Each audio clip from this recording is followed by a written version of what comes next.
Hi, I'm Eric Schumacher-Rasmussen, the editor of streamingmedia.com and onlinevideo.net, here in Las Vegas in a lovely hotel room before the Broadcast Mind session, sponsored by New Tech, that will be featuring Leo Laporte from Tech TV, or TWIT, Steve Helmuth from the NBA, and Mark Fratto from St. John's, and Adam Carolla from the Adam Carolla Show. You know, you bottomed out when your back is turned to the door and someone says, Leo Laporte's here, and you go, oh, I want to meet Leo Laporte. And then you go, what the fuck? What? I want to meet Leo Laporte? What happened to my life? Right. Like a Raiderette just walked into the room. Exactly. So sad. Yeah. So sad. You want to talk a little more about that or not? No, it's just sad. It's All got right. wrenching. It really means we're old. Right. Or young. Young. Or something. Yeah. Now you've got the most downloaded podcast in the world, right? Yeah, I guess. Sure. And you started that literally the day after a radio show ended, right? The station you were at switched formats, dropped talk. You were doing great in terms of audience, but they decided to drop the talk format. You immediately started a podcast. Why did you decide to go that route rather than try to find another broadcaster to work with, whether it's television or radio? You know, it's weird because there's a lot of, in show business, a lot of people do the, you know, what made you decide to do Dancing with the Stars? Or what made you decide to write a book? And most of these stories, they come with stories, but the reality, you know, it's all these, I don't know what kind of language we can use here, but it's a lot of BS celebrities going. The reason, what initially attracted me to this project, somebody calls you up and goes, hey, you want to do Dancing with the Stars? And you go, okay. And then they go, hey, you want to write a book? And they go, and you go like, how much? And they go, $500,000. And you go, okay. And then that's how almost every project works. It's not like Jennifer Aniston was attracted to the whatever. Somebody called her and said, you want to work with this guy? And she said, how much? That's how it works. And so for me, I don't do a ton of like, hey man, I got to get on Dance with Stars, or I got to write a book. So my radio show was coming to a close, and my buddy who's in the next room blowing Leo Laporte said, oh yeah, he said, hey, you got to do a podcast. And I was like, I don't know what that is. And he's like, you just talk, you know, put on the computer. And I was like, oh, all right. And I had this weird, unique position, which was something I've always been dreaming of my whole life, which was I had about 10 months to go on my radio contract, and I got canned. And they had to pay me for 10 months. And I remember, like, as a young boy growing up in North Hollywood, like, it was always I'd modified it to fall off a ladder on a job site and get disability, but the idea of getting paid a good wage to stay home and sleep in, especially when you're doing mornings, sounded delightful to me. So here I was in a position where I was getting paid. I was almost getting paid to stay home. I could not take another job in radio without forfeiting my 10 months of payment that they owed me. And the good news is the phone wasn't ringing. So it's not like anyone else wanted me to work in radio either. And then my buddy Donnie, who, now Leo's blowing him, actually. I think switched it up. Anyway, out of some tech guys' refractory periods. Anyway, he said podcast. So I said, all right, well, I got about 10 months to figure this out. And I said, well, now how does this work? And he says, yeah, you know, go down to Guitar Center and get a mixer and get a couple mics and just talk in a computer. And I was, all right. And then I said, and what other cost? And they said, well, bandwidth.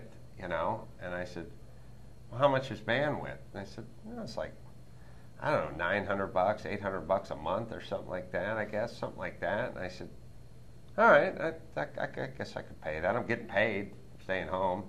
And it turned out it was about $9,000 a month, and then $10,000 a month. And it was like, what the hell with the bandwidth? And then someone's like, well, it turns out you're popular. Like, well, so it was just one of these things where you got to be careful what you wish for, because it was costing me literally like $10,000 a month worth of bandwidth for a show that we were not monetizing, but we are now. So it's all worked out. One of the things I love about your podcast is that it breaks a lot of rules. Number one being that, you know, the sort of, you know, number one rule of podcasting is keep it short and sweet. Number one rule of online video lots of times is keep it short and sweet. You do these hour-long, 90-minute-long shows with these long conversations with people, and they're really revealing, captivating interviews. What's your interview approach or style? I don't know. Sometimes I think about it on the way in. Just today, we ganged up a couple because I was going to be here tonight. I had Jesse Ventura at 11 o'clock, and then at 12 o'clock I had Phil Rosenthal, who's the creator of Everyone Loves Raymond, who's got a doc coming out. But the point is from a physical standpoint, just from no two further guys apart on the planet than Jesse Ventura, ex-Navy SEAL, and then Phil Rosenthal, who's like the super Jewish, wafy, sweetheart, Hollywood, producer, comedian.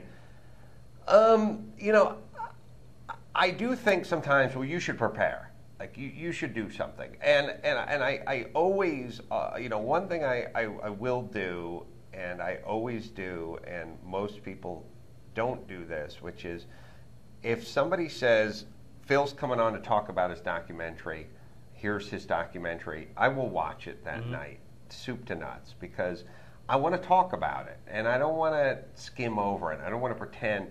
And I have to say, I had an independent movie called The Hammer, and I did a press junket, and I talked to about 35 people, and I could tell very clearly that about 3 of the 35 people I was talking to, who were, by the way, in Milwaukee and in Baton Rouge and God knows what markets, and about 3 of the 35 had seen it. And I said to my press guy, I said, "What's up? Did we get everyone my CD?" And by the way, it's a funny, fast-moving sports romantic comedy. Oh yeah, they all got it a week in advance.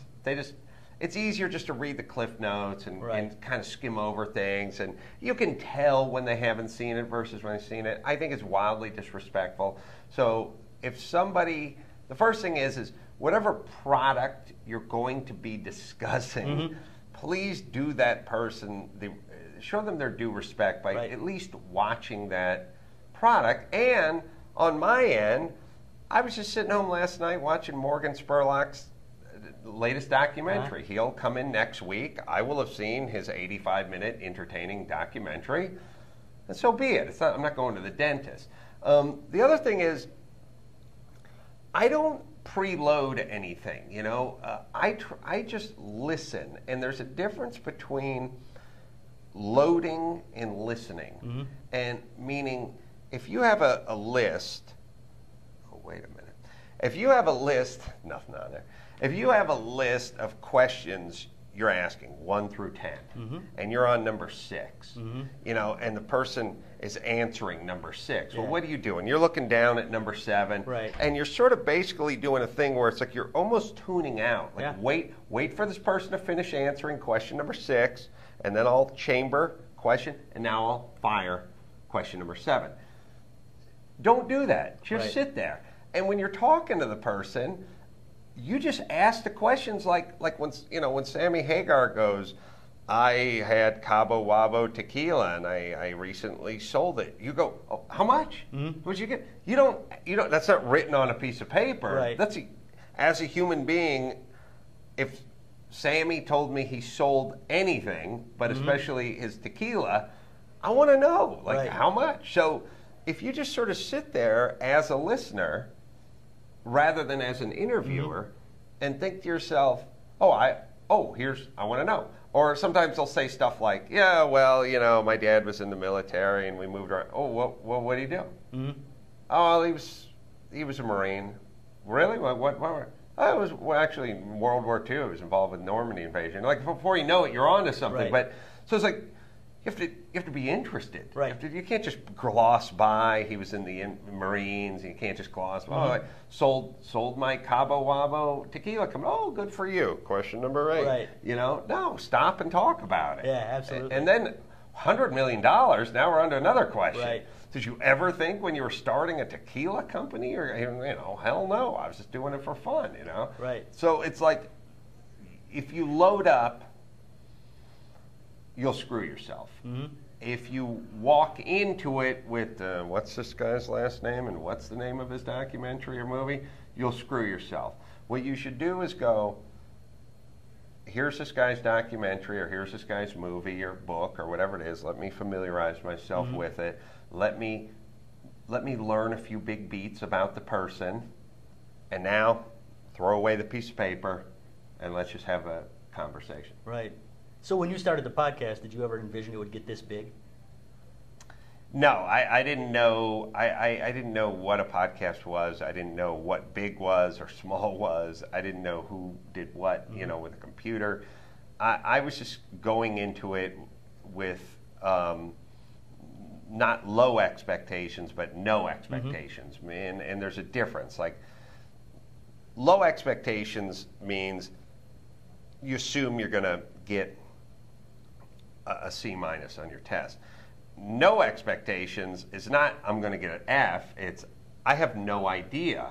I don't know if I'm going to get an A or an F. I don't know, and I don't care. Mm-hmm. I will do this because that's what I do. And if people come and listen, then that's awesome. And if they don't, I'll probably just do it anyway. Right, right. Well, great. Adam is joining me for the Broadcast Minds panel session with the NBA, St. John's University, and Leo Laporte, who I think he's done in there. With Donnie? Oh no! Ooh, no. Donnie was pretty. just. Yeah. Now they're spooning. Ooh, Leo's a smoker. I didn't know that.